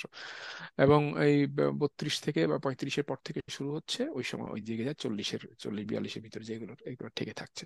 তো এই মিড লাইফ ক্রাইসিসের একটা বড় ইয়ে, এই মিড লাইফ ক্রাইসিসটা ডিল করতে হয়। মিড লাইফ ক্রাইসিস নিয়ে আমরা কোথায় যেন আলোচনা করেছিলাম, সম্ভবত ডক্টর আজাদি ভাইয়ের একটা প্রোগ্রামে আমি আলোচনা করেছিলাম মিড লাইফ ক্রাইসিসটা নিয়ে। না, আমাদের আপনার এখানে আমাদের এখানে আপনার এখানেও করেছি, হ্যাঁ, আপনার এখানেও মিড লাইফ ক্রাইসিস নিয়ে একটা আলোচনা হয়েছে এর আগের পর্বে, এই পর্বে না, এর আগের পর্বে, মানে এর আগের ব্যাচে, এই ব্যাচে না। আগের ব্যাচে। হ্যাঁ, তো ওটারও ভিডিও আছে সম্ভবত, আমার মনে হয়। আমি আলোচনা করেছি বিষয়টা। অনেক শুক্রিয়া। আমরা তাহলে আজকে আমরা শেষ করে, আমাদের প্রশ্নোত্তর হয়েছে আলহামদুলিল্লাহ। আহ, আমরা মাঝে মাঝে স্যারের সেশন সবাই মিলে উপভোগ করবো ইনশাআল্লাহ। আল্লাহ তাআলার কাছে আমরা তাওফিক কামনা করছি। জাযাকাল্লাহু খাইরান। আসসালামু আলাইকুম ওয়া রাহমাতুল্লাহি ওয়া বারাকাতুহু। ওয়ালাইকুম আসসালাম আপনাদের আরো কোনো রহমতুল্লাহ। বিষয় থাকলে আপনারা পরবর্তীতে জানতে পারবেন ইনশাআল্লাহ। আপনারা আমাদের সাথে কথা বলবেন ইনশাআল্লাহ, এক্ষেত্রে সহযোগিতা করার চেষ্টা করবেন। আসসালামু আলাইকুম।